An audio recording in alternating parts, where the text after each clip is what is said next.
Today on the Homebrew Challenge, I have reached the last of my beer styles. It's historical beers, and I'm starting off with a good one. It's Gose.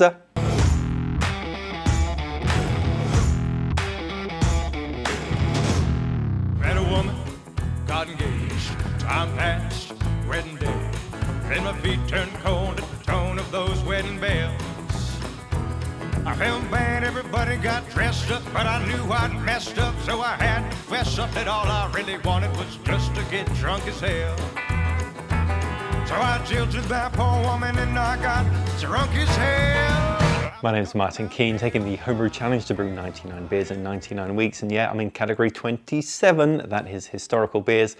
There's some quite odd ones in here, but also some fantastic favorites as well, including today's fruity, zesty beer, Gose, which is always an interesting beer to drink, but it's also an interesting beer to brew. Real sinful, needing grace. Sunday morning, knew the place. So I stumbled into church and sat down for a spell.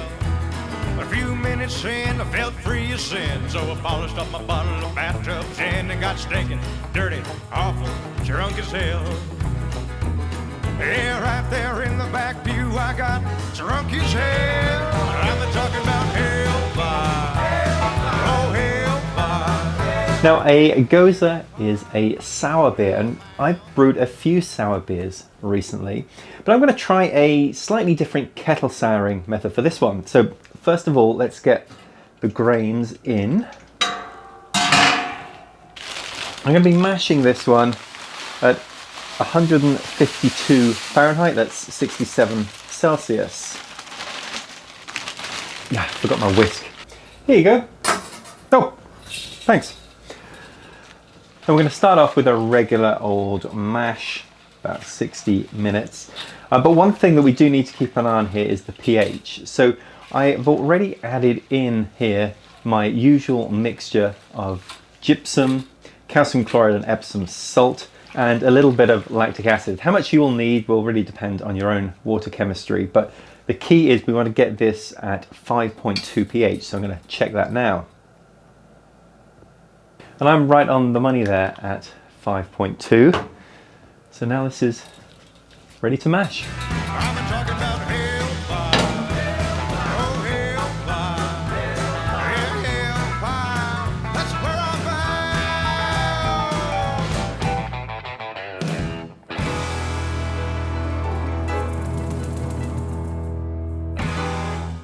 So in terms of recipe design, this beer is going to have an original gravity of 1047. That will give a final ABV around 4 or 5%. Now, what went into that grist? Well, the primary ingredient is pale wheat malt at 40%, and then in addition to that, at 30%, I added German Pilsner malt.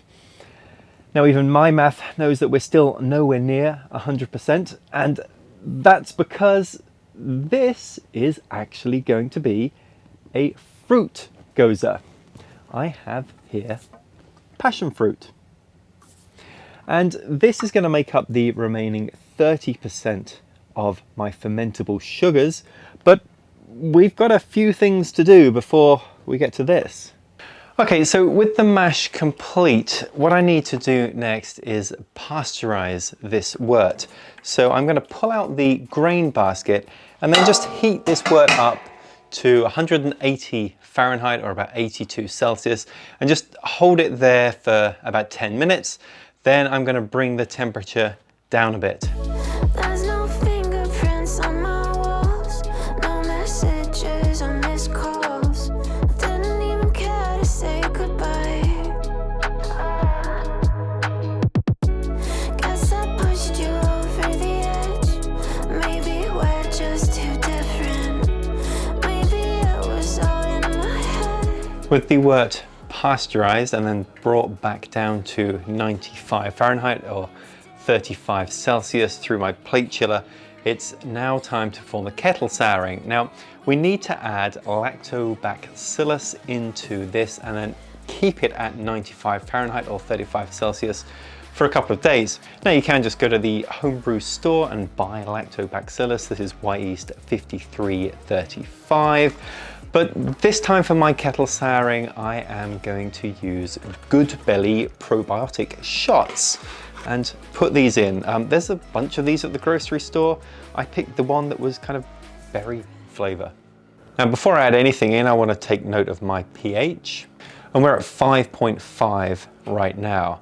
And what I want to do is to get this down to about 3.5, and that is where the GoodBelly should help. So let's put a couple of these in. I bought a 4-pack of these little shots. I'm going to put 2 in. Oh, got little happy faces.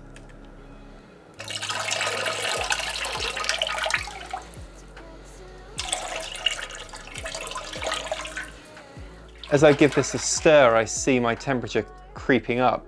It's up to 99 now, but once this all settles down, just leaving the controller set to 95 should do a nice job of maintaining this. Now I'm going to cover the top here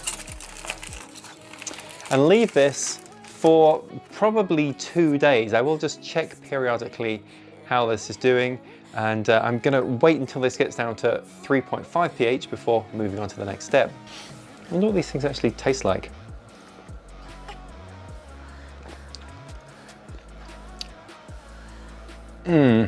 So given that we're in the historical beer category, I intend to take a quick look into the history behind some of these beers. Now Gose, and yeah, it's pronounced Gose, is a German beer style made up of wheat and barley. Its origins relate to a town in eastern Germany called Goslar, where conveniently flows the Gose River. Goslar was founded in the 10th century primarily as a silver mining town. Other minerals were discovered too, including salt deposits, and it's those salt deposits that make their way into the groundwater and explain why you'll find salt added to the beer style today. And it's a beer style, like many of these historical beer styles, that were once popular, particularly before the First World War, then had a bit of a decline. But unlike some of the other beer styles I'm going to brew later on in this series, this one has never been more popular than it is today.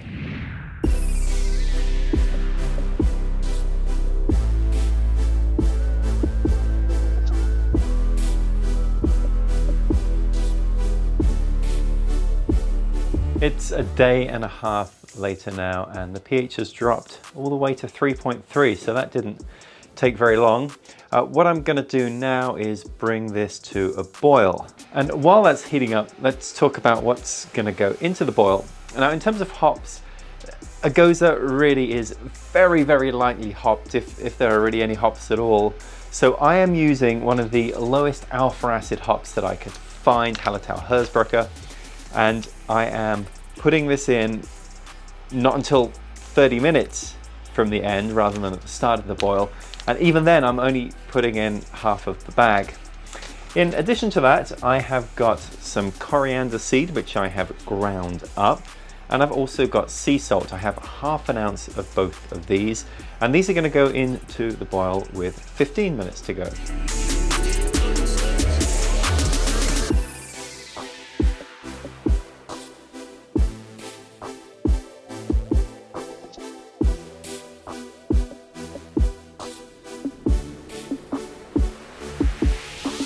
I have here Wyeast 1007. This is German ale.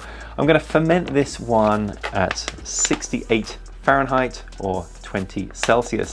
And I'm just going to keep an eye on it. And when the bubbling is slowing down and almost come to a stop, that's when I'll move on to the next stage.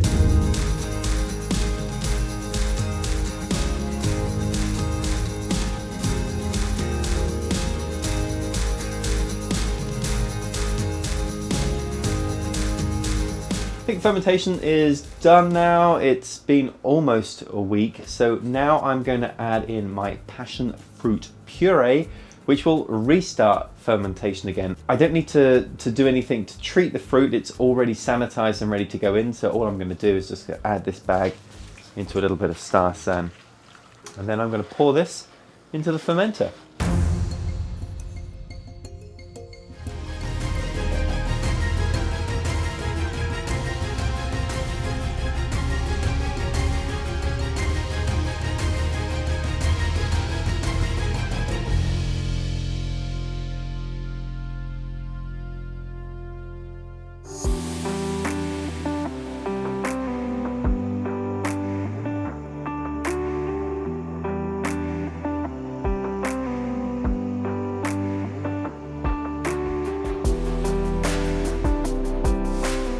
Well, I hope you like this beer. I've put a lot of effort into it. I really gave it a Gose.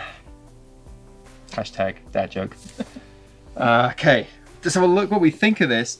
It is looking beautifully golden. I was wondering if the fruit juice that I added into this would affect the colour, and it hasn't really turned it pink or anything. No, it's a gorgeous, like, yellowy golden color. It looks very enticing and very summery. Now, I was just bleeding off the keg, like literally pulling the ring pull, and just to let the gas out, and it smelled of passion fruit. Okay. So let's see if the beer does too. Oh. Yeah. Oh man, that smells so delicious. Oh, that pucker. It is pucker. Oh my goodness. There's a lot going on here. So yeah, sourness. Is it sour? Yeah. Puckery sour, right? Yeah. Sweet, fruity. Yep. Yep. My mouth is salivating so much. Picking passion fruit was really good because that's already of a kind of soury fruit, but it has that sweet zing to it if you've ever had actual like fresh passion fruit. And then with the salt and stuff, oh my god, this beer is so good. Picking passion fruit was a really good idea, says the person who picked the passion fruit. Yeah. It's so good. I've been very excited about this beer. Sours and all that has been my favorite recently. I've moved on from IPAs to sours, and this is my keg. Okay. Nobody else's.